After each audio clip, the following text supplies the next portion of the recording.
వెంట్రుక రాసి city life తో మసి నగరవాసంలో కేశాలకెన్ని కష్టాలో. పూర్తి వివరాలకు చదవండి రేపటి సాక్షి హైదరాబాద్ ఎడిషన్. ఒకవైపే చూడు రెండో వైపు చూడకు, ఇది బాలకృష్ణ సినిమాలోని డైలాగ్. ఏపీ పోలీసులకు చంద్రబాబు ఈ సినిమా చూపించినట్టున్నారు. అందుకే వాళ్ళు ఒకవైపే చూస్తున్నారు. రెండో వైపు చూడాలన్న ఆలోచన కూడా వాళ్లకు రావడం లేదు. బూతులే సిగ్గుపడేలా ఎల్లో సైకోలు పెడుతున్న పోస్టులు వారి కంటికి కనిపించడం లేదు. సోషల్ టెర్రరిస్టుల్ని టీడీపీ పెంచి పోషిస్తోందని తెలిసిన చర్యలు తీసుకునే అధికారం వారి చేతుల్లో లేకుండా పోయింది. పచ్చ ఉన్మాదులను వదిలి అమాయకులపై కేసులు పెడుతున్నారు. మార్ఫింగ్ ఫోటోలు, మహిళల్ని కించపరిచే పోస్టులు, వ్యక్తిత్వ హననం చేసే కామెంట్లు ఎవరు పోస్టు చేసినా తప్పే. కానీ సూపర్ 6 హామీలు ఎప్పుడు అమలు చేస్తారని ప్రభుత్వాన్ని ప్రశ్నించడం నేరమా? ఈ ప్రభుత్వంలో మహిళలు, చిన్నారులకు రక్షణ లేదా అని ప్రశ్నించడం నేరమా? కానీ కూటమి పాలనలు ఇవన్నీ అతిపెద్ద నేరాలు. ఓటేసిన వాడికి ప్రశ్నించే అధికారం లేదు. అలా ప్రశ్నిస్తే ముందుగా నోటీసులు వస్తాయి, ఆ తర్వాత పోలీసులు వస్తారు, ఆ తర్వాత అక్రమ కేసులు పెడతారు, ఆ తర్వాత జైళ్లలోకి తోస్తారు. ఇదేదో అసాధారణ ఆలోచన కాదు. సూపర్ 6 అడగకుండా ప్రభుత్వం చేసిన సూపర్ కన్నింగ్ ప్లాన్. అందుకే దాదాపు 1500 మందికి నోటీసులు వెళ్ళాయి. 150 మందిపై అక్రమ కేసులు పెట్టారు. 50 మందిని అరెస్టు చేశారు. ఈ అక్రమాలకు, అరాచకాలకు అంతం లేదా అని ప్రశ్నించకండి. జగన్ సమాధానం చెప్పారు. చంద్రబాబు ప్రభుత్వ పాలనా వైఫల్యాలను ఎండగడుతూ పోస్టు నేనే పెడుతున్నాను. నాతో పాటు పార్టీ నేతలు, కార్యకర్తలు, బాధ్యత ఉన్న ప్రతి ఒక్కరూ ఇలాంటి పోస్టులే పెడతారు. ఎందరిని అరెస్టు చేస్తారో చేయండి, కానీ అందులో మొదటి అరెస్ట్ నా నుంచే మొదలు కావాలి అని స్ట్రైట్ వార్నింగ్ ఇచ్చారు. ఒక్కటి మాత్రం నిజం, చట్టాలు అనుమతించకపోయినా, రాజ్యాంగం అనుమతించకపోయినా అన్నింటినీ అతిక్రమించి జగన్ సైన్యాన్ని నిర్వీర్యం చేయాలనే ఆలోచన వెనుక ఒక కుట్ర కాదు, 10 కుట్రలు దాగున్నాయి. ఈ అరెస్టుల వెనుక కనిపించని ఆ కుట్ర కోణం ఏంటో ఒక్కసారి చూద్దాం. రైట్, కుట్ర కోణం 1. సూపర్ 6 హామీలపై ఎవరు ప్రశ్నించినా ఉక్కుపాదంతో అణిచివేస్తామనే సంకేతాలు బలంగా పంపాలి. కుట్ర కోణం నెంబర్ 2. మహిళలు, చిన్నారులపై జరుగుతున్న అఘాయిత్యాలపై వారి తల్లిదండ్రులు సైతం నోరు మెదపడానికి భయపడాలి. కుట్ర కోణం నెంబర్ 3. ప్రభుత్వ వైఫల్యాలపై ఎవరు నిలదీసినా అక్రమ కేసులు పెట్టి భవిష్యత్తు లేకుండా చేస్తామనే భయం పుట్టించాలి. కుట్ర కోణం నెంబర్ 4. జగన్ సైన్యాన్ని నిర్వీర్యం చేయాలి. అక్రమ కేసులతో భయభ్రాంతులకు గురిచేసి జగన్ను బలహీనపరచాలి. కుట్ర కోణం నెంబర్ 5. వైఎస్ఆర్సీపీ నేతలు, జగన్, ఆయన కుటుంబ సభ్యులపై నీచమైన పోస్టులు పెట్టేలా ఎల్లో సైకోలను మరింతలా ఉసిగొల్పాలి. కుట్ర కోణం నెంబర్ 6. ఫేక్ ఐడీలతో షర్మిల, విజయమ్మపై అసభ్యకర పోస్టులు పెట్టి జగనే చేయించారని ఎల్లో మీడియాలో ప్రచారం చేయించాలి. కుట్ర కోణం నెంబర్ 7. సోషల్ మీడియా యాక్టివిస్టులను వేధించి తప్పుడు స్టేట్మెంట్లపై సంతకాలు పెట్టించి వైఎస్ఆర్సీపీ నేతలను ఇరికించాలి. కుట్ర కోణం నెంబర్ 8. ఇదే ఫార్ములాతో ప్రభుత్వాన్ని ప్రశ్నించే యూట్యూబ్ ఛానళ్లు, వెబ్సైట్లు, అనలిస్టులు, జర్నలిస్టులను టార్గెట్ చేయాలి. కుట్ర కోణం నెంబర్ 9. రాజకీయ కక్ష సాధింపుల కోసం, రెడ్ బుక్ రాజ్యాంగం కోసం పోలీసు వ్యవస్థను గుప్పెట్లో పెట్టుకుని వాడుకోవాలి. కుట్ర కోణం నెంబర్ 10. 23 కోట్ల రూపాయల అగ్గిపెట్టెల నుంచి వేల కోట్ల అవినీతికి పాల్పడ్డా వేలెత్తి చూపేవాడు లేకుండా చేయాలి. ఇది ఈ అరెస్టుల వెనక ఉన్నటువంటి కుట్ర కోణాలు. అనేకమైనటువంటి కుట్ర కోణాలతో మనకు కనిపిస్తున్నది పైకి అరెస్టులు మాత్రమే కనిపిస్తోంది, సోషల్ మీడియా మాత్రమే కనిపిస్తోంది. అబ్యూజ్గా ఏదో మాట్లాడారట, తప్పుడు పోస్టులు పెట్టారట. కానీ అలాంటి పోస్టులు పెడుతున్నటువంటి ఎల్లో సైకోలు ఇప్పటికీ చెలరేగిపోతూనే ఉన్నారు. మరి అలాంటి వారిపైన మాత్రం చర్యలు ఉండవు, చర్యలు తీసుకోరు. అందుకు ఉదాహరణగా చూపిస్తాను, నేను 1-2 చూపిస్తాను మీకు. ఎందుకంటే ఆ సినిమా, ఇంతకుముందు సినిమా డైలాగ్ చెప్పాను కదా నేను, ఆ సినిమా డైలాగ్ లాగే ఒకవైపే చూస్తున్నారు పోలీసులు, రెండో వైపు చూడడం లేదు, ఒకవైపే చూడాలన్నట్టుగా. ఇక్కడ చూడండి. అంతెందుకు, నా గురించే నేను చెప్తాను. రీసెంట్ టైమ్స్లో 20 రోజులైంది విడుదల రజనీ గారు, మాజీ మంత్రి, సోషల్ మీడియాలో ఇష్టం వచ్చినట్టుగా, ఎంత అబ్యూజివ్గా నా వ్యక్తిగత హనానికి పాల్పడుతూ కన్యళ్లతో మరి పెడితే, ఈరోజు కూడా డీజీపీ గారు కానీ, ఎస్పీ గారు కానీ ఎక్కడి నుంచి కూడా ఒక రెస్పాన్స్ అనేది లేదు.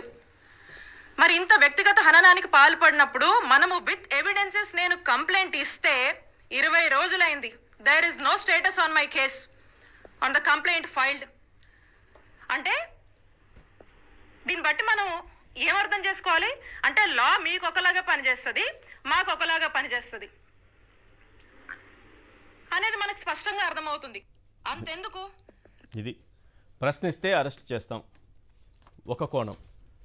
మీరు ఎటువంటి పోస్ట్ అయినా పెట్టండి, వైఎస్ఆర్సీపీ నాయకులపైన, జగన్ పైన, ఆయన కుటుంబ సభ్యులపైన ఎంత నీచాతి నీచమైన పోస్టులైనా పెట్టండి, మీ వైపు పోలీసులు కన్నెత్తి చూడరనే సంకేతాలు ఇప్పటికే బలంగా వెళ్ళిపోయాయి. ఇప్పటికీ ఈ రకంగా వేధింపులు జరుగుతూనే ఉన్నాయి. మరి పోలీసులు రెండో వైపు చూడాలా లేదా? ఒకవేళ నిజంగా ఎవరైనా వైఎస్ఆర్సీపీకి సంబంధించిన వాళ్ళు, లేకపోతే ప్రైవేటుగా ఇంకెవరన్నానో వాళ్ళు ఇష్టం వచ్చినట్టు ఏమన్నా పోస్టులు పెడితే, తప్పుడు పోస్టులు పెడితే, మార్ఫింగ్ ఫోటోలు పెడితే, మహిళల్ని కించపరిచేలా పెడితే అరెస్టులు చేస్తారా, చర్యలు తీసుకుంటారా? ఏమైనా చేయండి. మరి అలాంటి పోస్టులే పెడుతున్నటువంటి ఎల్లో సైకోల మీద ఎలాంటి చర్యలు తీసుకున్నారనే దానికి ఇప్పుడు సమాధానం కావాలి. ప్రశ్నిస్తే అరెస్ట్ చేస్తారు. ఇంకా ఆసక్తికరమైన విషయం ఏంటంటే, ఒక గ్రూప్ ఉంటుంది, వాట్సాప్ గ్రూప్. ఆ గ్రూప్లో చాలా కాలంగా ఏదో మంచి విషయాలు షేర్ చేసుకుంటూ వస్తూ ఉంటారు. అందులో ఎవరైనా పొరపాటున, లేకపోతే వాళ్ళకి ఇష్టం లేని అంశాలను ఇంకొకరిని వాళ్ళని క్వశ్చన్ చేస్తున్నా ఆ గ్రూప్లో ఒక పోస్ట్ పెడితే గ్రూప్లో ఉన్న వాళ్ళందరికీ కూడా నోటీసులు వెళుతున్నాయి. గ్రూప్లో ఉన్న వాళ్ళందరికీ నోటీసులు. ఇంకా పోలీస్ అధికారులు ముందుకొచ్చి ఏం చెప్తున్నారంటే, ఎగ్జాంపుల్ చెప్తున్నాను సార్, పోలీస్ అధికారులు చెప్పిందే మీకు ఆ బయట కూడా వినిపిస్తా కాసేపట్లో. ఎక్స్లో, ట్విట్టర్లో ఎవరైనా మీకు నచ్చినటువంటి వ్యక్తిని ఫాలో అవుతూ ఉంటారు. అతను పెట్టేటటువంటి అంశాలు కొంచెం ఆలోచింపజేసేలాగా, లేకపోతే మీకు సంబంధించి కొంత విజ్ఞానం ఇచ్చేదో, లేకపోతే ఏదో రకంగా అతను మీకు పెట్టేటటువంటి పోస్టులతో మీరు ఇన్స్పైర్ అయ్యో లేకపోతే ఇష్టపడో మీరు ఫాలో అవుతూ ఉంటారు కదా. పొరపాటున అతను ఏదైనా ప్రభుత్వానికి నచ్చని పోస్టు పెడితే అతని ఫాలోవర్స్ అందరినీ కూడా తీసుకెళ్ళిపోతామని చెప్తున్నారు పోలీసులు. ఎవరెవరు ఫాలో అవుతున్నారో వాళ్ళని కూడా తీసుకెళ్ళిపోతాం, మీరు ముందు ఫాలో అవ్వడం మానేయండి అని చెప్తున్నారు. ఇప్పటి వరకు ఆత్మలకు ఇచ్చారు, మయోసైటిస్తో బాధపడుతున్న వ్యక్తికి నోటీస్ ఇచ్చారు, వికలాంగులకు నోటీసులు ఇచ్చారు. ఇప్పుడు ఎవరైనా ఎక్స్లో ఫాలో అవుతున్నా, గ్రూప్లో ఉన్నా అందరినీ తీసుకెళ్ళిపోతామని చెప్తున్నారు. కానీ ఇటువైపు మాత్రం, రెండో వైపు మాత్రం చూడమని అంటున్నారు. అసలు ఈ అరెస్టుల వెనుక ఉన్నటువంటి కుట్ర కోణాలు ఏంటి? చర్చలో పాల్గొంటున్నారు రహమత్ పాషా గారు, సీనియర్ అనలిస్ట్, అలాగే విజయబాబు గారు, సీనియర్ అనలిస్ట్, తాటిపర్తి చంద్రశేఖర్ గారు, వైఎస్ఆర్సీపీ ఎమ్మెల్యే. సార్ విజయబాబు గారు, ఏంటి అక్రమ కేసులు? ఇదేదో సినిమా డైలాగ్ లాగా అయిపోయింది ప్రస్తుత పరిస్థితి చూస్తుంటే. ఆ సినిమా డైలాగులో కూడా ఏదో ఒకవైపే చూడు, రెండో వైపు చూడకు అన్నట్టుగా పోలీసులు ఒకవైపే చూస్తున్నారు. ఆ ఒకవైపులో కూడా అన్యాయంగా చూస్తున్నారు. ఏది సూపర్ 6 హామీలను ప్రశ్నించిన వాళ్ళని కూడా తీసుకెళ్ళిపోతున్నారు. ఒకవేళ నిజంగా ఎవరైనా తప్పు చేస్తే అలాంటి వాళ్ళపైన చట్టపరంగా తీసుకోవాల్సిన చర్యలు ఏముంటే తీసుకోవచ్చు.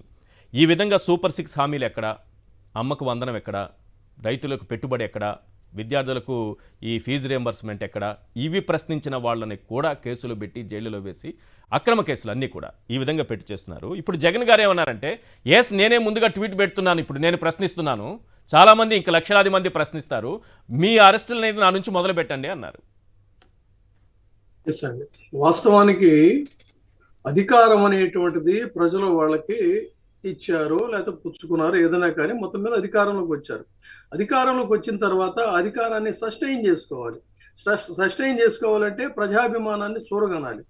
గతంలో చంద్రబాబు నాయుడు గారికి స్వానుభవమే. అధికారం వచ్చిన తర్వాత వారు తీసుకున్నటువంటి నిర్ణయాలు, పరిపాలన వల్ల ప్రజలు విసిగిపోయారు.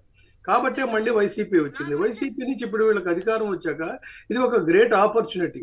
ఆ ఆపర్చునిటీని ఏం చేస్తున్నారంటే ఒక వెంజెన్స్ పాలిటిక్స్ కింద, ప్రతీకారేచ్ఛ కింద ఎంతకాలం అండి. ఇప్పుడు అధికారంలోకి వచ్చి దాదాపు 6 నెలలు అవుతూ ఉంటే ఈ రోజుకి కూడా చట్టసభల్లో ఇంకా జగన్మోహన్ రెడ్డి గారి గురించి, జగన్మోహన్ రెడ్డి గారి పాలన గురించి ఎద్దేవా చేయటం, హేళన చేయటం, అరుపులు, కేకలు, ఇవే తప్ప ప్రజా సమస్యల గురించి మాట్లాడుతూ ఉంటే, ఈరోజు కౌన్సిల్లో కనుక చూసినట్లయితే ఆయన దాదాపుగా 15 సంవత్సరాల పాటు ఒక సభ్యులుగా ఉన్న వ్యక్తి, అవిభాజ్య ఆంధ్రప్రదేశ్లో అటు మంత్రిగాను, ఇటు పిసిసి అధ్యక్షుడిగా చేసిన అపార అనుభవం ఉన్నటువంటి వ్యక్తి, లోక్సభ సభ్యుడిగా చేసినటువంటి బొత్స సత్యనారాయణ గారు, ఆయన హోందాగా మాట్లాడుతుంటే ఒక్కసారిగా నేను అనుకోవటం, బహుశా కొన్ని వందల సభల్ని ఆయన చూసుంటాడు ఆయన సుదీర్ఘ ప్రయాణంలో.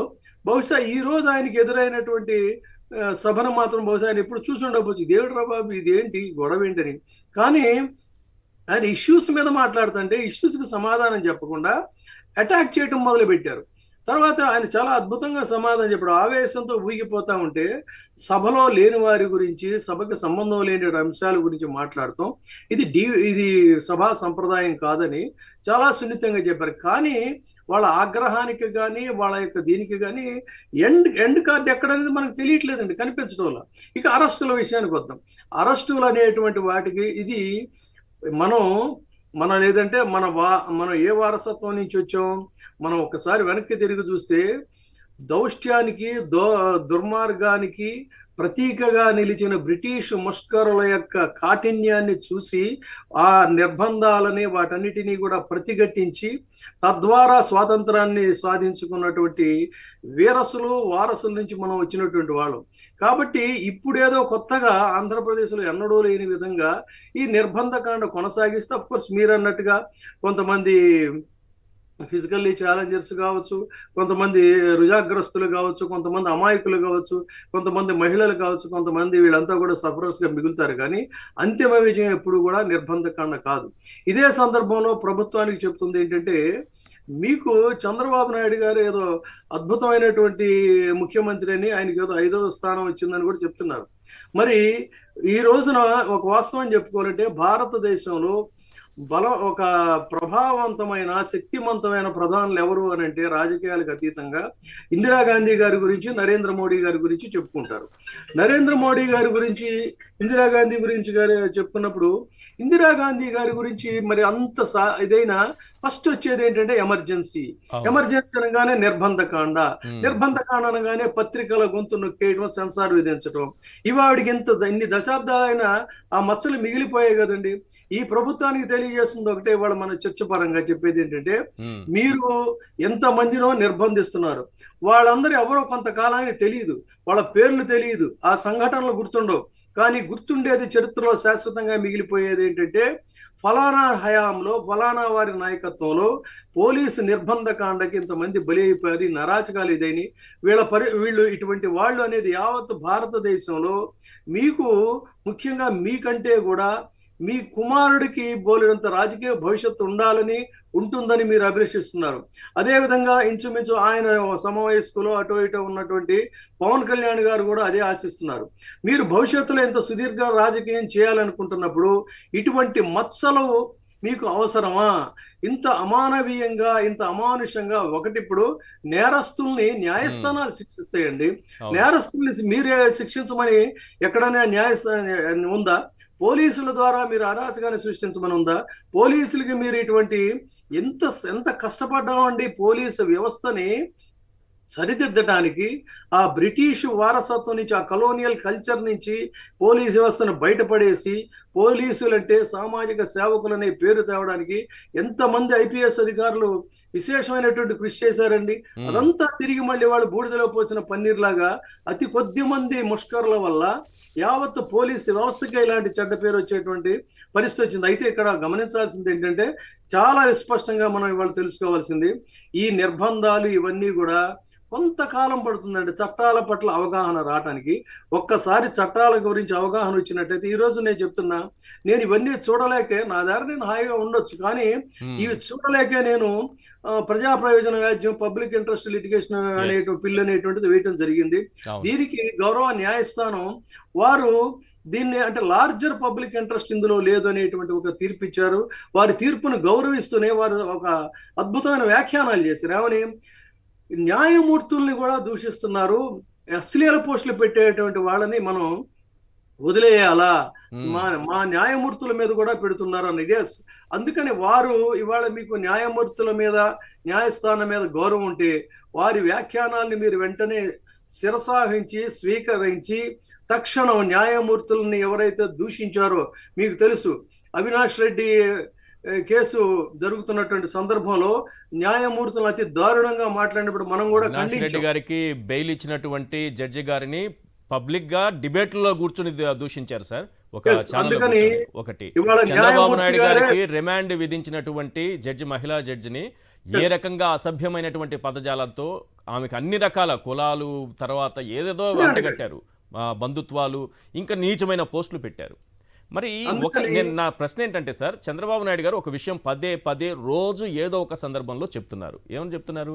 మహిళల్ని కించపరిచేలా ఎవరు పోస్టులు పెట్టినా ఈ సైకోలను నేను ఎట్టి పరిస్థితిలో వదిలిపెట్టను, వీళ్ళని వదిలిపెట్టాలా అండి, ఈ సైకోలు ఈ విధంగా మహిళల్ని కించపరుస్తున్నారు, కుటుంబ సభ్యుల్ని కించపరుస్తున్నారు అని అంటూ ఏదో ఒక్క పాయింట్ మాత్రమే చెబుతూ అసలైన పాయింట్ మిస్ చేస్తూ, అంటే ప్రజలకు కనబడకుండా సూపర్ 6 హామీలను ప్రశ్నించిన వాళ్ళని కూడా తీసుకెళ్లి లోపలేసేస్తూ ఉంటే ఏం చెప్పాలి? అదే ఆ పాయింట్కి వస్తున్నానండి. ముందు మన సబ్మిషన్ ఏంటంటే, గౌరవ న్యాయమూర్తి గారు ఈ వ్యాఖ్యానం చేశారు కాబట్టి వారి వ్యాఖ్యల్ని తక్షణం మీరు స్వీకరించి ఈ ఎవరైతే న్యాయమూర్తులను కించపరిచారో వాళ్ళ మీద కూడా ఈ కేసులు పెట్టండి. తర్వాత ఇక అక్రమ అరెస్టులు, ప్రశ్నిస్తే అరెస్టు చేయటం అనేటువంటిది అది అసాధ్యం అండి. అది సాధ్యపడేటువంటి విషయం కాదు. ఎందుకంటే మనం చట్టాల గురించి తెలుసుకోవాలి. దాని గురించి వాళ్ళు చెప్తా. ముఖ్యంగా పోలీసు వారు వ్యవహరిస్తున్నటువంటి ఈ తీరులో మీకు గతంలో ఇది ఎప్పుడండి మనం చూసింది? 90s లో చూసాం, 80s లో చూసాం. నక్సలైట్ల మీద దమనకాండ కొనసాగిస్తూ ఉంటే ఆ రోజుల్లో ప్రైవేట్ కేసులు వేసి, అట్లాగే హెబియస్ కార్పస్ పిటిషన్లు అని అప్పుడు విన్న మాటలు ఇవన్నీ కూడా. హెబియస్ కార్పస్ పిటిషన్లు వేయటం, ప్రైవేట్ కేసులు ఫైల్ చేయటం, తద్వారా చాలా మంది పోలీసులు ఉద్యోగాలు పోయిన సందర్భం ఉంది. ఇప్పుడు కూడా మీకు 1-2 పాయింట్స్ నేను చెప్పదలుచుకుంది ఏంటంటే, ఇక్కడ ఖచ్చితంగా మన వాళ్ళు తెలుసుకోవాల్సిందంటే, ఎవరైతే అకారణంగా మీరు చంద్రబాబు నాయుడు గారు అన్నట్టుగా అశ్లీల పోస్టులు పెట్టినటువంటి వాళ్ళని మీరు ఆదేశాలు ఇవ్వండి. పోలీసుల యొక్క డ్యూటీ ఏంటి? వాళ్ళని పట్టుకొని న్యాయస్థానానికి అప్పచెప్పాలి.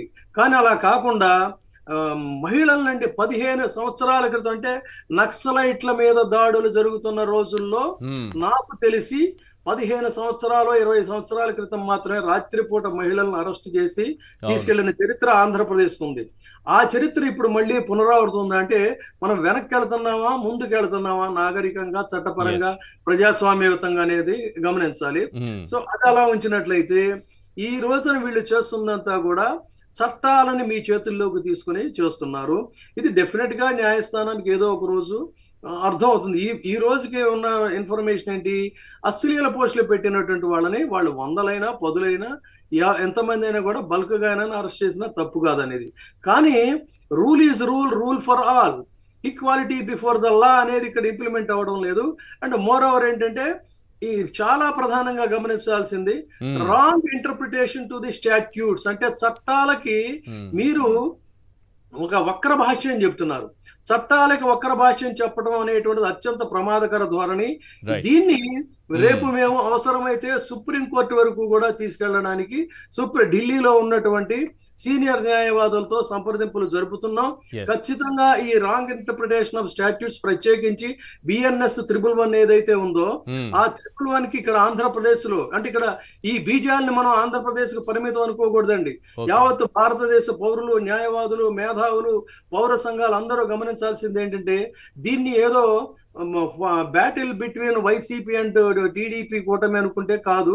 ఇది అత్యంత ప్రమాదం అవుతుంది మీకు. అందుకని ఇక్కడ చెప్పేది ఏంటంటే, జాతీయ స్థాయిలో దీని మీద ఒక న్యాయ పోరాటం చేయడానికి కూడా ప్రిపేర్ అవుతున్నాం. ఇక్కడ గమనించాల్సింది మీరు చూడండి. మీకు ప్రధానంగా నేను ఒకటి చెప్తా. 41A గురించి మనం చూసేది, ఆయన ఎవరు దర్శకుడు రామ్ గోపాల్ వర్మ గారికి, అవును, ఆయనకి 41A నోటీస్ ఇస్తే ఈ వాళ్ళ అనుకూల మీడియా పెట్టిన క్యాప్షన్స్ ఏంటంటే, రామ్ గోపాల్ వర్మకి బిగిస్తున్న ఉచ్చు అంటే ఉరి శిక్ష సార్, ఉరి శిక్ష వేసేస్తారు. అట్లాగే ఆయన ఎవరు ఇంకొక ఆయన పోసాని కృష్ణమురళికి బిగిస్తున్న అరెస్టుకి సిద్ధం. అంటే అసలు 41 నోటీస్ అనేటువంటి దానికి అరెస్ట్ కి కించిత్ సంబంధం లేదండి. అదే చెప్తాను. ఇక్కడ ఇది ప్రతి ఒక్కరూ కూడా చాలా ఇంపార్టెంట్ గా తెలుసుకోవాల్సినటువంటి అంశం ఏంటంటే, ఇలాంటి పనులు అంటే పోలీసులకు కూడా 41A నోటీసు తెలియదు అనేది కోర్టులే వ్యాఖ్యానించాయి. Arnesh Kumar versus state of Bihar 2014లో ఈ కేసుకు సంబంధించి భారత అత్యున్నత న్యాయస్థానం సుప్రీంకోర్టు ఒక మైల్ స్టోన్, ఒక ల్యాండ్ మార్క్ జడ్జిమెంట్ ఇచ్చిందండి. ఆ జడ్జిమెంట్ ప్రకారం ఏంటంటే, అరెస్టులను తగ్గించటమే 41A నోటీస్ ప్రధాన ఉద్దేశం. ఈ దేశంలో అరెస్టుల్ని చాలా వరకు తగ్గించాలి. నేరం నిరూపణ కాకుండా అరెస్టులు చేయడం కరెక్ట్ కాదు. దానికోసమే ప్రత్యేకించి నాన్ బెయిలబుల్ నేరాలకు సంబంధించి వాటికి సంబంధించి వేరే ప్రొవిజన్స్ ఉంటాయి. క్రిమినల్ ప్రొసీజర్ కోడ్ CRPCలో సెక్షన్ 41 నిబంధనల ఆధారంగా అరెస్ట్ అవసరమా కాదా అని పోలీసులు నిర్ణయించుకోవాలి.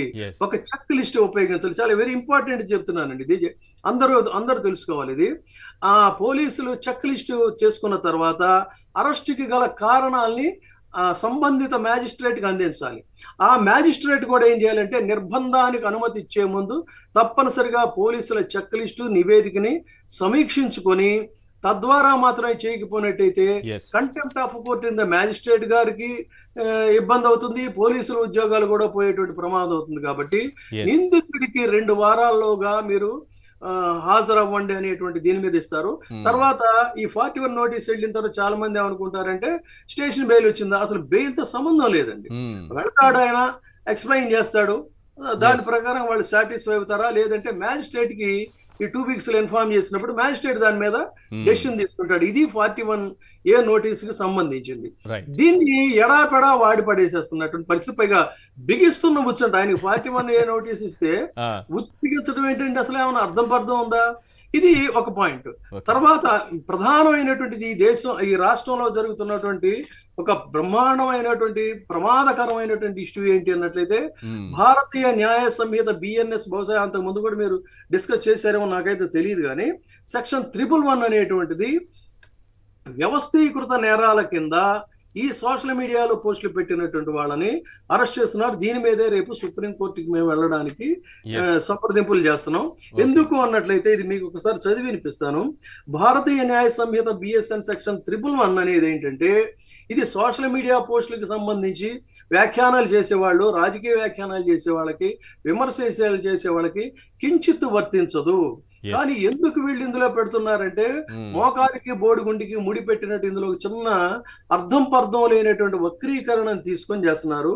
ఈ 111 అనేటువంటిది కిడ్నాప్, వ్యవస్థీకృత నేరాలు, వాహన దొంగతనం, దోపిడీ, భూదోపిడీ, కాంట్రాక్ట్ హత్య, ఆర్థిక నేరం, సైబర్ నేరాలు, వ్యక్తుల అక్రమ రవాణా, డ్రగ్స్, ఆయుధాలు, అక్రమ వస్తువులు, అక్రమ సేవలు, వ్యభిచారం లేదా మానవ అక్రమ రవాణా లాంటి నేరాలకు పాల్పడితే ఈ 111 వస్తుంది. అంటే ఇప్పుడు అరెస్ట్ అయిన వాళ్ళు, నోటీసులు అందుకున్న వాళ్ళందరూ వర్మతో సహా ఈ సామాన్యుల వరకు అందరూ ఇవన్నీ చేసినట్టేనే సార్? ఇది కాదండి, ఇప్పుడు దీన్ని ఎడాపెడా వాడేస్తున్నారు. అదే అంటే వీళ్ళు ఇక్కడే మీరు గమనించాలి. వీళ్ళు ఎందుకు పెడిందా మీరు అన్నారే, ఈ పోస్ట్ చేసిన వాళ్ళందరినీ గ్రూప్ చేస్తున్నారని.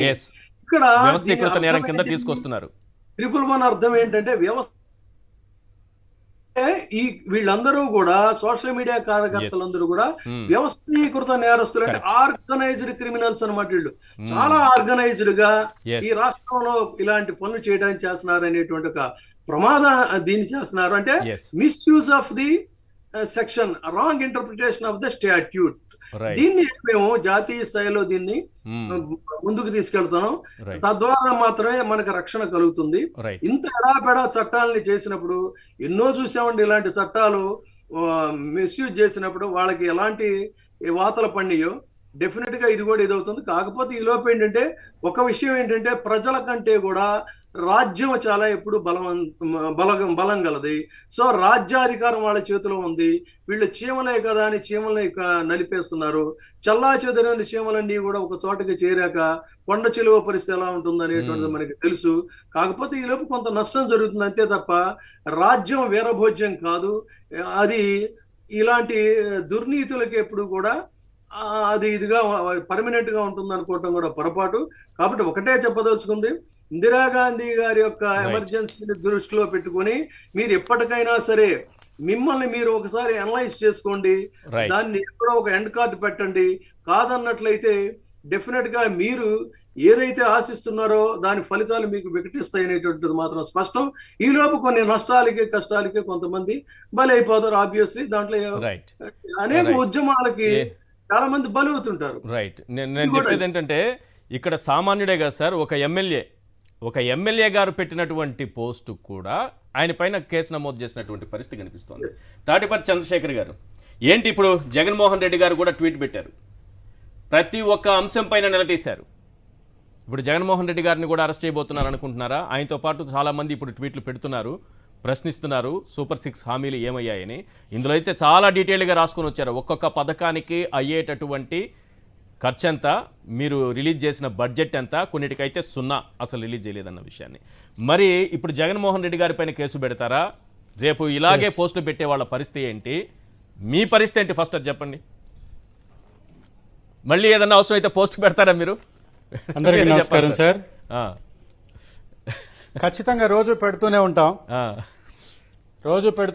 సార్. పోస్టులు పెట్టడంలో ఎక్కడ ఆగే సమస్య లేదు ఉమ్, సార్. ఈ రాష్ట్రంలో పరిపాలన యొక్క పరిస్థితిని ఒక్క ముక్కలో చెప్పాలంటే అప్పులతో జాతర, సంక్షేమ పథకాలకు పాతర. మళ్ళీ చెప్పండి సార్. ఇది వారి యొక్క కూటమి ప్రభుత్వం యొక్క పరిపాలన విధానం.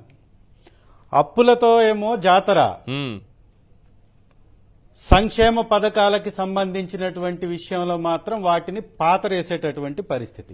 ఇట్లాంటి కొటేషనే ఒకటి పెట్టారు సార్. ఎందుకు ఈ మాట అమ్మకు అనాల్సి నిల్లు వస్తుందో నాన్నకు ఫుల్ అని. స్పష్టంగా నిన్న సార్ ఎందుకు చెప్తున్నానంటే మిమ్మల్ని మళ్ళీ ఎందుకు చెప్పమన్నానంటే ఇట్లాంటి కొటేషనే ఒకటి అమ్మకు నిల్ నాన్నకు ఫుల్ అని పెట్టినందుకు కేసు పెట్టారట. మేమే రెండో కేసు వస్తుందేమోనని. సార్ ఎన్నైనా కేసులు పెట్టనివ్వండి.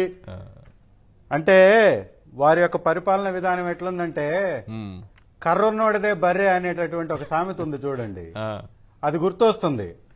అంటే చేతిలో వారి కర్ర ఉంది కాబట్టి ఉమ్, ఈ రాష్ట్రం మొత్తం వారిదే అనుకుంటున్నారు.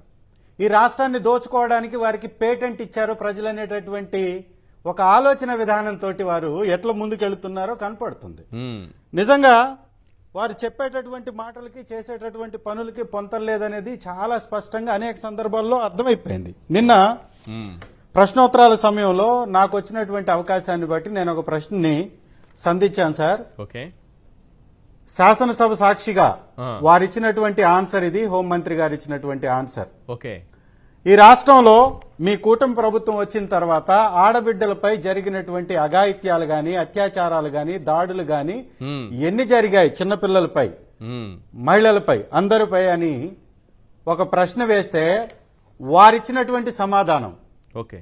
వారి మాటల్లోనే ఈ రాష్ట్రంలో ఉన్న డేటా ప్రకారం మహిళలు మరియు చిన్నపిల్లలపై నివేదించే కేసుల్లో ఎటువంటి గణనీయత పెరగలేదంట, పెరుగుదల లేదంట. కానీ ఆ. ఈ మాట అంటూనే కింద రాసినటువంటి వారిచ్చినటువంటి సంఖ్యను గాని ఒకసారి చూస్తే ఈ 6 నెలల కాలంలో 7,393 కేసులు నమోదయ్యాయి. ఏం సార్ నాకు 6 అర్థం నెలల్లో. కావట్లేదు. 7,000 కేసులా? జూన్లో 1442, జూలైలో 7,393 కేసులు మహిళల మీద జరిగినటువంటి ఘోరాలు, ఉమ్, అత్యాచారాలు, దాడులు, అఘాయిత్యాలు ఇవన్నీ కలిపి 7,393 ఓకే. 6 నెలల కాలంలో మాత్రమే జరిగినవి ఇవి. ఉమ్, ఇదే విధంగా 5 సంవత్సరాల్లో కొనసాగితే గిన్నిస్ బుక్ కూడా రికార్డు కొట్టేస్తారు వీళ్ళు. కొట్టేస్తారేమో. 7,390. ఇంత జరుగుతున్నా గానీ హోంమంత్రి గారి వ్యాఖ్యల్లో ఆ, హోంమంత్రి గారి వ్యాఖ్యల్లో ఎలా ఉందంటే మాట, ఏం పెరుగుదల పెరగలేదు, నమోదు అవ్వలేదని చెప్తున్నారు. అంటే ఈ రాష్ట్రాన్ని ఏ దారిలో నడిపించాలని వారు అనుకుంటున్నారో ఈ మాటల ద్వారా స్పష్టంగా మనకు అర్థం అవుతుంది. ఘోరాలు జరుగుతున్నా పట్టించుకునేటటువంటి పరిస్థితి లేదు, నేరాలు జరుగుతున్నా పట్టించుకునేటటువంటి పరిస్థితి లేదు, అత్యాచారాలు జరుగుతున్నా పట్టించుకునేటటువంటి పరిస్థితి లేదు, అత్యాచారం చేసి చంపివేస్తే పట్టించుకుంటున్నటువంటి పరిస్థితి లేదు. ఏకంగా ఈ దాడుల్లో పాల్పడ్డటువంటి వారికి 41A కింద నోటీసులు ఇచ్చారంట సార్. ఉమ్, వారు చెప్పినటువంటి డేటానే ఇది. వారి మాటల్లోనే 41A కింద నోటీసులు ఇచ్చినటువంటి వారి సంఖ్య ఎంతో తెలుసా? 12,115 మందికి నోటీసులు ఇచ్చారంట. అంటే ఈ దుర్మార్గాలు, దాడులు, అత్యాచారాలు, అఘాయిత్యాలు చేసేవారికేమో 41A నోటీసులు. ఓకే. ప్రభుత్వం చేసేటటువంటి తప్పుల్ని, ప్రభుత్వం ఎగ్గొడుతున్నటువంటి పథకాల గురించి, ప్రభుత్వం చేస్తున్నటువంటి దోపిడీ గురించి మాట్లాడేటటువంటి సోషల్ యాక్టివిస్టుల మీద మాత్రము నిర్బంధం, జైలు, 6-7 చోట్ల కేసులు, 24 అవర్స్లో వారిని తీసుకెళ్లి మెజిస్ట్రేట్ ముందు హాజరుపరచాలి. కాబట్టి ఒక్కొక్కరి మీద 10 కేసులు, అది రాష్ట్రంలో నలుమూలలు ఉన్నటువంటి పోలీస్ స్టేషన్లో పెట్టించటం, ఉమ్, వారిని టార్చర్కి గురి చేయడం, వారితోటి బలవంతపు సంతకాలు చేయించటం, వారిని వివిధ కేసుల్లో ఇరికించటం. నేను అడుగుతున్నా సార్, మీరు సూపర్ 6కి 74,000 కోట్ల రూపాయలు మీరు ఇస్తే తప్ప ఒక సంవత్సరానికి మీరు ఆ పథకాలు అమలు చేయలేరనేటటువంటి విషయం మీకు తెలుసు. అవును. మీరు కేటాయించింది కేవలం మొత్తం 6 పథకాలకు సంబంధించి మీరు కేటాయించింది కేవలం 7,282 కోట్లు మీ బడ్జెట్లో. 74,000 కోట్లు కేటాయింపులు చేయవలసిన చోట 7,282 అంటే కేవలం 10%. ఇవి కూడా మీరు కేటాయించింది 3 పథకాలకే. ఉమ్, ఒక ఉచిత గ్యాస్ సిలిండర్లని ఎంత పెద్ద ప్రచారం చేశావు ఈ రాష్ట్రం అంతా వారు వేసినటువంటి ఫ్లెక్సీలు హడావుడి చూస్తే మనకు అర్థం అవుతూనే ఉంటుంది. 3 సిలిండర్లు ఇవ్వడానికి కావాల్సినటువంటి బడ్జెట్ 4,000 కోట్లు అయితే వాళ్ళు ఇచ్చింది 895 కోట్లు. అంటే ఒక సిలిండర్ కూడా ఇవ్వరండి. ఈ రాష్ట్రంలో ఉన్నటువంటి 1,54,00,000 కుటుంబాలకి ఈ సిలిండర్లు ఇచ్చే ఆలోచన గాని ఉంటే ఖచ్చితంగా 4,000 కోట్లు ఇవ్వాలి. ఇవ్వలా. ఇంకొకటి నిరుద్యోగ భృతికి సంబంధించి 36,000 కోట్లు కేటాయించాలి. రూపాయి కేటాయించకుండా 0 జుట్టేశాడు. తల్లికి వందనంకి 12,600 కోట్లు కేటాయించాలి. 5,387 కోట్లు ఇచ్చారంటే గతంలో మా ప్రభుత్వంలో ఇచ్చినటువంటి లబ్ధిదారుల సంఖ్యకు కూడా ఇచ్చే పరిస్థితి లేదు కాబట్టి దానిలో సగానికి ఇస్తారు కాబట్టి ఈ 5,387 కోట్లు కేటాయించడం జరిగింది. రైతుకు ఏటా 20,000 పిల్లల సంఖ్య తల్లుల సంఖ్య లబ్ధిదారుల సంఖ్య తీసేస్తే తప్ప ఈ అమౌంట్ కి అందేటటువంటి పరిస్థితే కాదు కదా. అవును. కాబట్టి రైతులకు ఇస్తానన్నటువంటి 20,000కి సంబంధించి ఇవ్వాలి అంటే కావాల్సింది 10,716 కోట్లు. ఇది కేటాయించకుండా ఇచ్చింది ఎంత సార్? కేవలం 1,000 కోట్లు. అంటే 20,000 రూపాయలు ఇవ్వాలి అంటే ఇవ్వాల్సింది 10,000 కోట్లు. అంటే మీరు కేటాయింపు 1,000 చేశారంటే ఎంత ఇస్తారు సార్? 2,000 ఇస్తారా? ఇది ఒక మోసం, ఇది ఒక దగ. ఆడబిడ్డల నిధికి సంబంధించి 32,400 కోట్లు కేటాయిస్తే తప్ప 2 కోట్ల పైచిలుకున్నటువంటి ఆడబిడ్డలకి 1,500 రూపాయలు ఇచ్చేటటువంటి పరిస్థితి ఉండదు. దానికి కేటాయించింది ఏంటంటే పెద్ద గుండు 0. ఓకే. దీంతో పాటుగా ఉచిత బస్సు, ఇది పూర్తిగా బుస్సు చేసేసి దీనికి కూడా పెద్ద గుండు 0 చుట్టేశారు. అంటే ఈ తప్పుల్ని ఒకవైపున కప్పిపుచ్చుకోవాలి అంటే ఖచ్చితంగా దీన్ని ప్రశ్నించేటటువంటి గొంతుల్ని నొక్కేయాలి. సోషల్ మీడియా వ్యవస్థని పూర్తిగా వారి ఆధీనంలో పెట్టించుకొని జగన్మోహన్ రెడ్డి గారి మీద ఇలాంటి పోస్టులు పెట్టియాలి. ఇలా వికృతమైనటువంటి పోస్టులు పెట్టేటటువంటి వ్యక్తుల్ని బహుమతులు ఇచ్చి సమర్థించాలి. ఈ రకంగా ఈ భూతు పురాణం మాట్లాడుతూ భూతు పురాణాన్ని పోస్టులు చేస్తున్నటువంటి ఒక్క వ్యక్తి మీద కేసులు పెట్టారా సార్? నేను డీజీపీ గారిని అడుగుతున్నా. ఏంటి సార్ పోలీస్ వ్యవస్థ అంటే కేవలం చంద్రబాబు నాయుడు గారి యొక్క పరిపాలనను సమర్థించడానికి, వారి తప్పుల్ని సమర్థించడానికి, వారిపై ఏలెత్తేటటువంటి గొంతుల్ని నొక్కటానికి, వారిని మీ కాళ్ల కింద తొక్కడానికి మాత్రమే ఉందా? ఈ రకమైనటువంటి పోస్టులు పెడుతున్నటువంటి వారి మీద ఏ రకమైనటువంటి చర్యలు తీసుకున్నారు? డీజీపీ గారికి కూడా మేము మొన్న వెళ్ళేసి కంప్లైంట్ కూడా ఇచ్చి రావడం జరిగింది.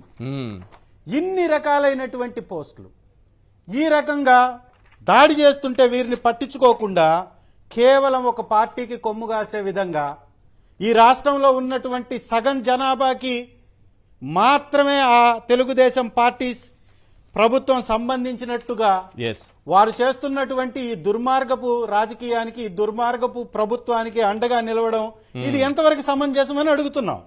ఈ రాష్ట్రంలో జరుగుతున్నటువంటి కేసులు ప్రతి అరగంటకి ఒక మహిళ మీద అఘాయిత్యం జరుగుతుంది. ప్రతి గంటకి 2 మీద అత్యాచారమో అఘాయిత్యమో దాడి జరుగుతుంది.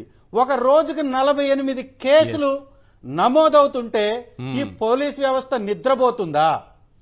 ఈ వ్యవస్థ పని చేస్తుందా అని అనుకోవాలా? ఒక్కసారి ప్రజలు గమనించాలి. మేము అడుగుతున్నాం, ఈ రాష్ట్రంలో ఉన్నటువంటి ప్రభుత్వాన్ని అడుగుతున్నాం, సార్ మీకు చేత కాకపోతే మీ డిప్యూటీ చీఫ్ మినిస్టర్ గారు మాట్లాడినటువంటి విధానంలోనే మేము కూడా ప్రశ్నిస్తున్నాం. మీరు చేత కాకపోతే మీరు దిగిపోవాలి తప్ప ఈ రాష్ట్రంలో ఉన్నటువంటి అన్ని వ్యవస్థల్ని మీ జేబు సంస్థలుగా మార్చేసుకొని అందరి ప్రభుత్వ ఉద్యోగుల్ని మీ యొక్క వ్యక్తిగత సిబ్బందిగా మార్చేసుకొని ఈ రాష్ట్రంలో ఉన్నటువంటి ప్రజలందరినీ ఈ విధంగా ఇబ్బంది పెడుతూ ఈ రాష్ట్ర ఖజానాని ఏం చేస్తున్నారు? మీరు ఇస్తానన్నటువంటి 6 పథకాలు ఇవ్వడానికి పంగనాం పెట్టి 7,000 కోట్లు కేటాయించారంటే గత ప్రభుత్వంలో, మా ప్రభుత్వంలో 2,74,000 కోట్ల రూపాయలని మేము బటన్ నొక్కి ప్రజలకు ఇచ్చాం. ఈ డబ్బంతా ఏం చేయబోతున్నారు మీరు? ఇప్పటికే మీరు 60,000 కోట్ల రూపాయలు అప్పు చేసినటువంటి మీరు ఆ డబ్బుని ఏం చేయబోతున్నారు? కేటాయింపులు చేయక ఆ పథకానికి ఈ రాష్ట్ర ప్రగతికి తోడ్పడకుండా ఈ రాష్ట్రంలో జరుగుతున్నటువంటి అన్యాయాలని కంట్రోల్ చేయలేక ఈ ప్రభుత్వం నడుస్తుంది దేనికి? మీరు సమాధానం చెప్పాల్సినటువంటి అవసరం Yes, sir. ఉంది. Right. డిప్యూటీ చీఫ్ మినిస్టర్ గారు గతంలో కూడా అనేక రకాలైనటువంటి మాటలు మాట్లాడారు. ఒక చిన్న మాట ఫైనల్ గా మాట్లాడతారు. వారు మహిళల్ని విపరీతంగా రక్షిస్తున్నట్టుగా, లేకపోతే వాళ్ళు మహిళల మీద పెద్ద ప్రేమ ఉన్నట్టుగా ఊగిపోతూ మాట్లాడారు కదా డిప్యూటీ చీఫ్ మినిస్టర్ గారు ప్రతిపక్షంలో ఉన్నప్పుడు. ఇవాళ ఈ మహిళల మీద జరుగుతున్నటువంటి దాడుల్ని ఆపేటటువంటి వ్యక్తి ఎవరు? ఏ వ్యవస్థ ఆపుతుంది? మీరు నిజంగానే హోంమంత్రి గారిని తొలగించి మీరే ఎక్కబోతున్నారా, లేకపోతే ఈ ప్రభుత్వం ఏ రకంగా దీన్ని ఆపాలి అని అనుకుంటుందనేటటువంటి విషయం మీద మీకు దృష్టన్నా ఉందా? మీరు సమాధానం చెప్పవలసిన అవసరం ఉంది. గతంలో కనపడకుండా పోయారని మహిళల గురించి చెప్పినటువంటి మీరు ఆ మహిళల గురించి వదిలేశారు. ఇప్పుడున్నటువంటి మహిళల మీద ఈ విధంగా దాడి జరుగుతున్నా కూడా వారిని కూడా కంట్రోల్ చేయలేనటువంటి పరిస్థితిలోకి వెళ్లారంటే కూటమి ప్రభుత్వం స్పష్టంగా అన్ని విధాలా ఫెయిల్ అవుతుందనేది అర్థం అవుతుంది. కాబట్టి ఇలాంటి ప్రభుత్వాన్ని ఖచ్చితంగా ప్రజలు ప్రశ్నిస్తారు. ఖచ్చితంగా ప్రజలు ప్రశ్నిస్తారు. మీరు సోషల్ మీడియా మీద ఎంత గట్టిగా మీరు ఈ కేసులు పెడితే అంత పెద్ద ఎత్తున ప్రజలు కూడా రోడ్ల మీదకి వస్తారనేది మీరు మర్చిపోకూడదని ఈ కూటమిని కూడా హెచ్చరిస్తున్నారు. రైట్. పవన్ కళ్యాణ్ గారు చెప్పినట్టుగా చేత కాకపోతే నేను హోంమంత్రి పదవి నాకు ఇచ్చేయండి, నేను తీసుకుంటానన్నారు కదా. 7393 అఘాయిత్యాలనండి, దాడులనండి, దౌర్జన్యాలు, మహిళలపై జరిగినటువంటి అఘాయిత్యాలకు సంబంధించి మర్డర్స్ కావచ్చు, రేపులు కావచ్చు, ఇవన్నీ 6 నెలల కాలంలో 7393 జరిగితే ఏం చేస్తున్నారు? పోలీసు వ్యవస్థ ఏం చేస్తోందో, హోంమంత్రి గారు ఏం చేస్తున్నారు, ముఖ్యమంత్రి గారు ఏం చేస్తున్నారు, డిప్యూటీ సీఎం గారు ఏం చేస్తున్నారు? ఒకటి ఇంకా ఈ కేసుల సంఖ్య పెద్దగా పెరగలేదని చెప్పడం ద్వారా నాకు అర్థమైంది ఏంటంటే ఈ 10,000 15,000 6 నెలల కాలంలో పెరిగితే అప్పుడు వస్తారేమో పవన్ కళ్యాణ్ గారు. ఆ స్థాయి వరకు వచ్చేంత వరకు వెయిట్ చేస్తారేమో. ఇంకా అట్లానే అనిపిస్తోంది. రెండోది, ఇంతకుముందు అనుకున్నట్టుగా ఒకవైపే చూస్తున్నారు కదా పోలీసులు. మీరు కొన్ని చూపించారు సార్. ఇంకొన్ని నేను కొన్ని ఈ మధ్యకాలంలో చాలా వరకు చూపించలేనివన్నీ పక్కన పెట్టి అందులో విజ్ఞతతో చూపించగలిగినవి అని ఆలోచించి మాత్రమే కొన్ని చూపెడుతున్నాయి. కొన్ని అయితే చాలా దుర్మార్గంగా నీచంగా ఉంటాయి కాబట్టి అవి అసలు చూపెట్టలేనివి. ఆ కొన్ని పోస్టులు ఉంటే ఒకసారి టీడీపీ సైకోలు ఏ రకంగా పెడుతున్నారు పోస్టులు జగన్ మీద, ఆయన కుటుంబ సభ్యుల మీద, వైఎస్ఆర్సీపీ నాయకుల మీద ఒకసారి చూపించండి సార్. యాక్చువల్ గా నేను అవి ఆపేసాను. ఉన్నాయి ఒకసారి స్క్రీన్ పైన వేస్తారు. చాలా ఉన్నాయి సార్. ఎస్, వద్దు సార్, ప్లీజ్ వద్దు. అవి చూడలేకపోతున్నాం సార్. మరి ఎందుకు డీజీపీ గారు ఎందుకు మాట్లాడరు, ముఖ్యమంత్రి గారు ఎందుకు మాట్లాడరు, డిప్యూటీ సీఎం గారు ఎందుకు మాట్లాడరు, హోంమంత్రి గారు ఎందుకు మాట్లాడరు? ఇంత దుర్మార్గమైన పోస్టులు పెడుతుంటే మహిళల్ని కించపరిస్తే నేను సహించను, సైకోల్ని ఏరేస్తానంటున్నారు కదా. మరి సైకోల్ అంతా ఎక్కడున్నారు? ఆ సైకోల్ని ఎప్పుడు ఏరేస్తారు? పైగా వైఎస్ఆర్సీపీకి సంబంధించినటువంటి సింపథైజర్స్ ఎవరన్నా ఉంటే వాళ్ళ పేరు మీద ఫేక్ అకౌంట్లు క్రియేట్ చేసి షర్మిల మీద, విజయమ్మ మీద, సునీత మీద పోస్టులు పెట్టి దాన్ని వైఎస్ఆర్సీపీ పైకి, జగన్ పైకి నెట్టేసే కుట్ర. మరుసటి రోజు పేపర్లో పెద్దగా రావాలి తాడేపల్లిలో కుట్ర జరిగింది అని. వీళ్ళే చేస్తారు ఇవన్నీ. ఈ సైకోల గురించి మాత్రం పట్టించుకోరు. ఏంటి సార్ పాషా గారు, ఒకవైపే చూస్తోందా పోలీసు వ్యవస్థ? నాణ్యానికి ఒకవైపే చూస్తోందా, లేకపోతే ఆ సినిమా డైలాగ్ లాగా ఒకవైపే చూడండి రెండో వైపు చూడకుండా అన్నట్టు తయారైన పరిస్థితి? ముందుగా సాక్షి ప్రేక్షకులకి, ప్యానెల్లో నా తోటి మిత్రులందరికీ నమస్కారం అండి. సార్, ఇక్కడ 2 వ్యవస్థలు ఉన్నాయి. ఒకటి మనకు తెలిసినట్టు ప్రభుత్వం, 2 పోలీస్ వ్యవస్థ. ఈ 2 వ్యవస్థలు ఒక దాంట్లో ఇంకోటి కలగజేసుకోకూడదు. ఫర్ ఎగ్జాంపుల్, ప్రభుత్వము పోలీస్ వ్యవస్థని పాలిటిక్స్లోకి లాగకూడదు, పోలీసు వ్యవస్థ ప్రభుత్వం చేస్తున్నటువంటి పాలిటిక్స్లోకి రాకూడదు. వాటి పని అది, దాని పని అది, దీని పని చేయాలి. కానీ కొన్ని రోజుల నుంచి సర్ప్రైజింగ్గా పోలీసు వాళ్ళు అంటే పాలిటీషియన్ భాషని మాట్లాడుతున్నారు. మొన్న మనం చూసినాం కర్నూలులో ఒక డిఐజీ ర్యాంక్ ఆఫీసర్ మాట్లాడిన భాష.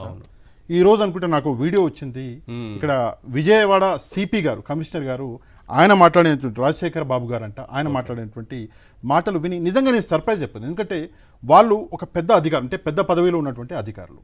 ఒక్కసారి మీరు పర్మిషన్ ఇస్తే ఒక వీడియో ఉందండి, అంటే ఆయన మాట్లాడింది ప్లే చేస్తాం. ఒకసారి క్లోజ్ చేసుకోరా. చాలా కేసెస్ రిజిస్టర్ చేయడం జరిగింది. ఆల్మోస్ట్ నాకు తెలిసి కొంచెం జాగ్రత్తగా వింటే కేసెస్ పైన రిజిస్టర్ చేయడం జరిగింది.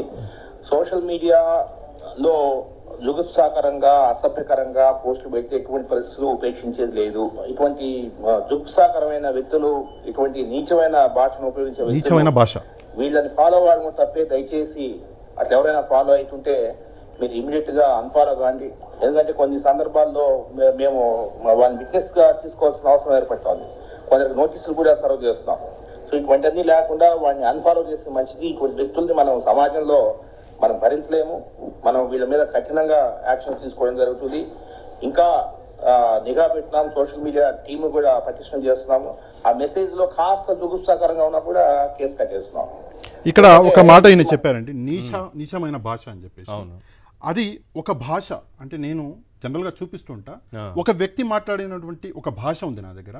మరి ఈ వ్యక్తి మీద ఏం యాక్షన్ తీసుకుంటారు కమిషనర్ గారు చెప్పాలి.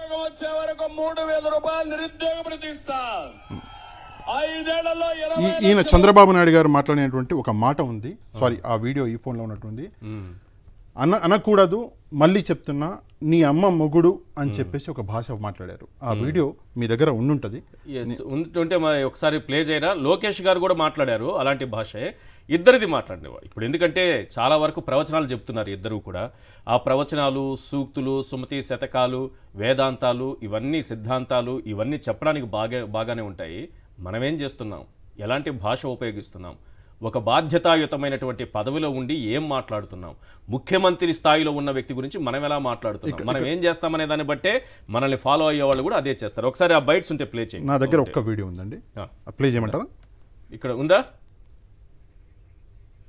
ప్లే.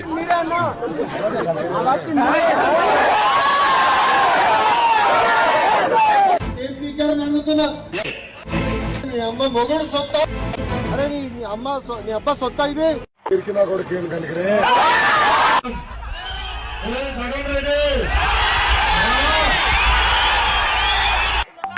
జగన్కి లోకేష్ చూస్తే ఉచ్చబడుతుంది. దమ్ము ధైర్యం ఉంటే మైక్ ఇచ్చి పంపించాయా? ఓయ్ ప్యాలెస్ పిల్లి, భయం ఏంటో నీకు చూపిస్తా బ్రదర్. జగన్ పిరికి నా కొడుకు ఏం కనుకరే.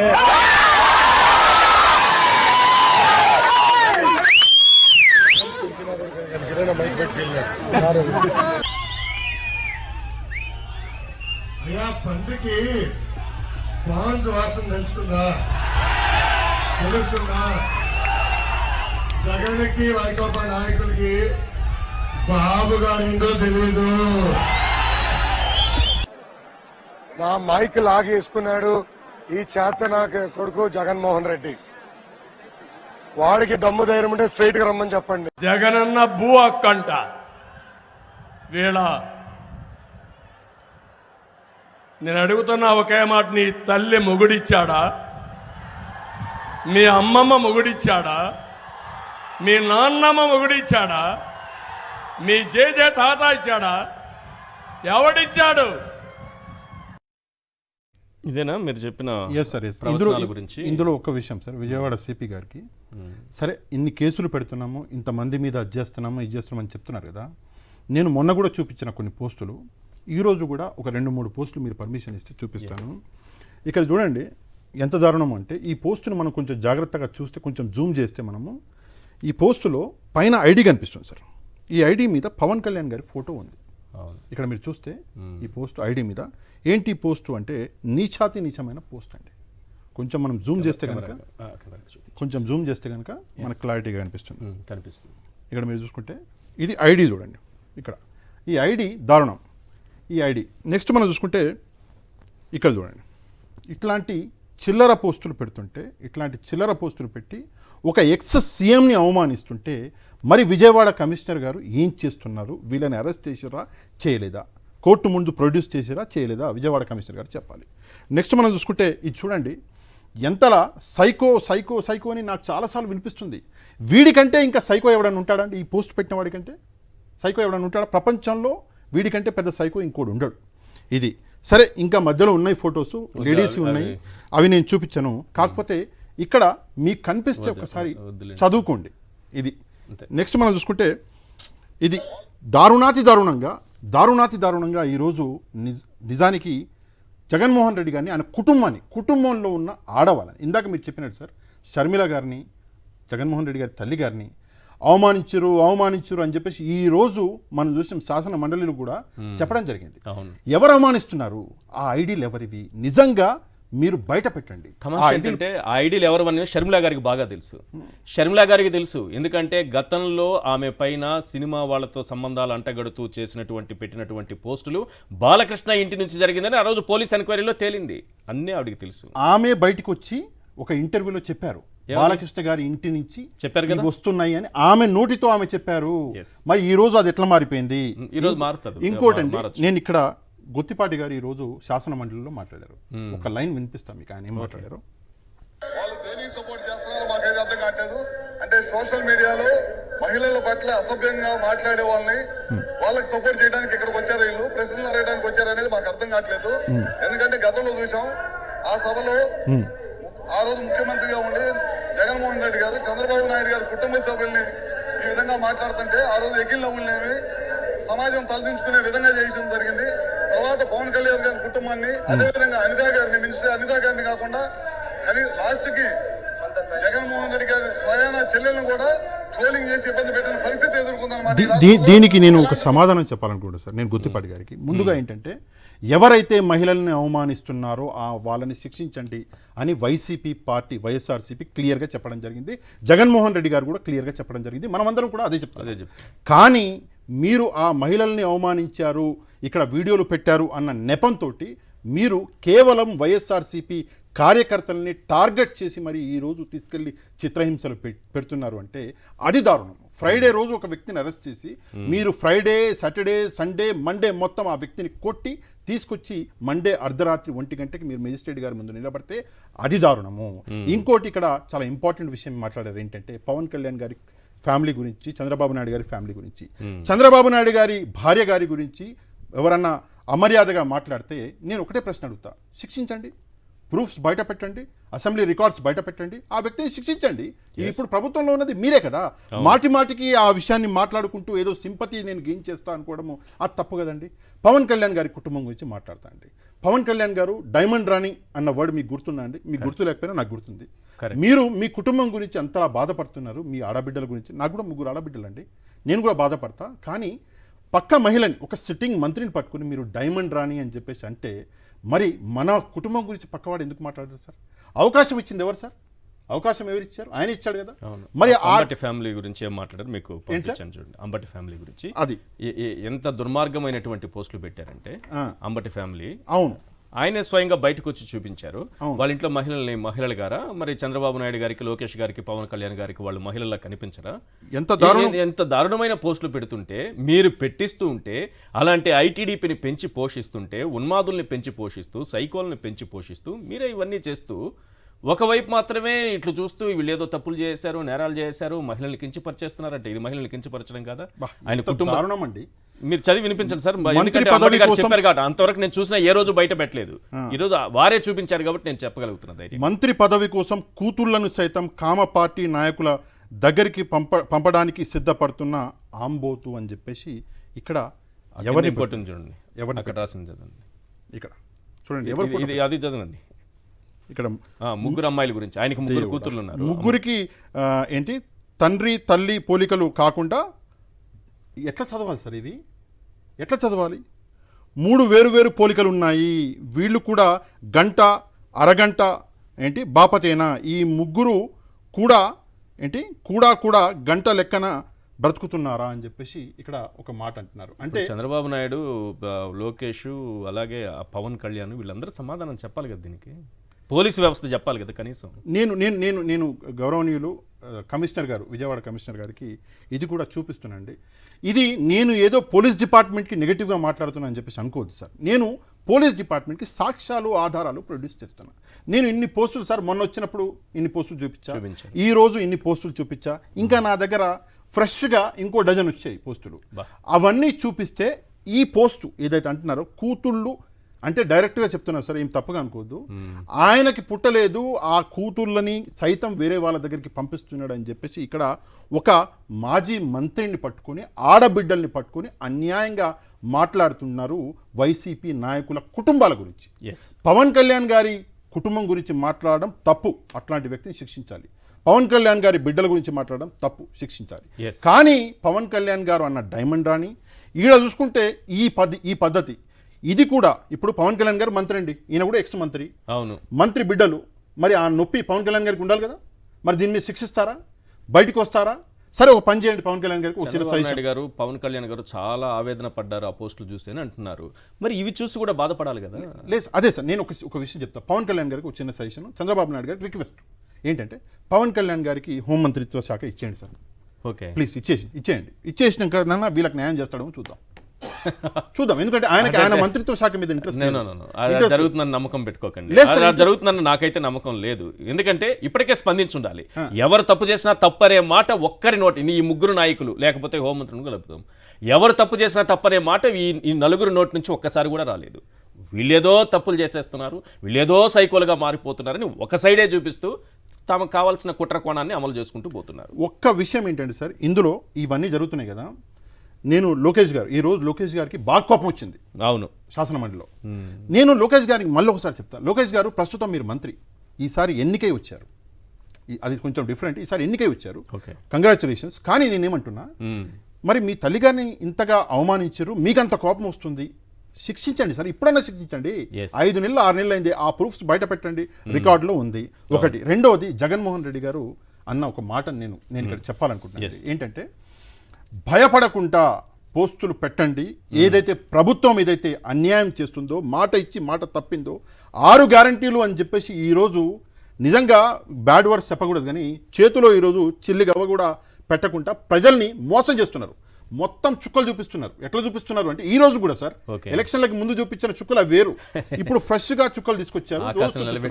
అదిగదిగో వచ్చేస్తుంది బస్సు అని చెప్పేసి దీపావళి అన్నారు. సరే, ఆ బస్సు రాలేదు, ఇప్పుడు గుణుసున పెట్టారు బస్సుకి, దాని తర్వాత ఇంకేదో అన్నారు, దాని తర్వాత ఇంకేదో అన్నారు. మొత్తానికి ఈ రోజు ప్రజల్ని మోసం చేస్తున్నారు కదా. నేను సింపుల్ గా ఒకటే విషయం, ప్రజలకి జగన్మోహన్ రెడ్డి గారు ఆల్రెడీ చెప్పారు, ప్రభుత్వం మీద ఏదైతే అంటే మీరు ఇట్లాంటి పోస్టులు కాకుండా మీరు ప్రభుత్వం మీద ఒక ఎథికల్ ఒక విమర్శ ఏదైనా ఉంటే చేయండి, తప్పు లేదు అందులో. నేను ముందుంటా, అరెస్ట్ చేసే అరెస్టుల పర్వం ఏదైనా ఉంటే ముందు నన్ను అరెస్ట్ చేయండి, నా కార్యకర్తల దగ్గరికి వెళ్ళడానికి ముందు నన్ను అరెస్ట్ చేయండి అంటున్నారు. ఒక్క విషయం నేను పొద్దున కూడా చెప్పిన, ఈ రోజు ఒక విషయం చెప్పి ముగిచేస్తా. ఉదయం నేను ప్రెస్ కాన్ఫరెన్స్ లో కూడా చెప్పిన, ఒకటి, చరిత్ర ఎవరిని గుర్తుపెట్టుకుంటుంది అంటే, చరిత్ర భయపెట్టిన వాడిని గుర్తుపెట్టుకోదు, భయపడ్డవాడిని గుర్తుపెట్టుకోదు. చరిత్ర భయపడకుండా నిలబడి నిజం కోసం పోరాడిన వాడిని గుర్తుపెట్టుకుంటుంది. అది త్రేతాయుగమైనా, ద్వాపరయుగమైనా, కలియుగమైనా, మనం చూడని సతయుగం అయినా సరే ఇదే. భయపడితే చరిత్ర గుర్తుపెట్టుకోదు. భయపడకుండా నిలబడండి, సత్యం వైపు నిలబడండి, ప్రభుత్వం చేసే తప్పులను తీసుకొచ్చి ప్రజల ముందు పెట్టండి, అంతేగాని భయపడకండి. ఏమవుతుంది అంటే, తీసుకెళ్తారు, కేసులు పెడతారు, నెరిఘోరంగా అయితే తీసుకెళ్లి జైల్లో పడేస్తారేమో. జైల్లో కూడా భోజనాలు బాగున్నాయని చెప్పేసి టాక్ నడుస్తుంది. ఒక్కసారి వెళ్దాం, బుధవారం గుడ్డు, ఆదివారం రోజు చికెన్ కూడా ఉంది. సత్యం వైపు నిలబడితే జైలు పాలవుతాము అంటే నిలబడదాం. దేవుళ్ళే వెళ్ళారండి జైళ్ళకి, మనం ఎంత దేవుళ్ళే వెళ్ళారు, కారాగార లోపలనే పుట్టిన దేవుడు ఉన్నాడు, ఆయనను కొలుస్తున్నాం మనం వెళ్తే భయమే ఉంది, అంతా చూసుకున్నాం, దేవుడు ఉన్నాడు. ఎక్సలెంట్ సార్, చాలా చరిత్ర గురించి కూడా అద్భుతంగా చెప్పారు, ఎవరిని గుర్తుపెట్టుకున్నారు. Thank you so much sir. Pasha గారు, ఇవాళ చర్చలో పాల్గొన్నందుకు విజయబాబు గారు, అలాగే తాటిపర్తి చంద్రశేఖర్ గారు, థ్యాంక్ యూ సో మచ్. ఇది ఇవాళ చర్చా కార్యక్రమం చూస్తూనే ఉండండి.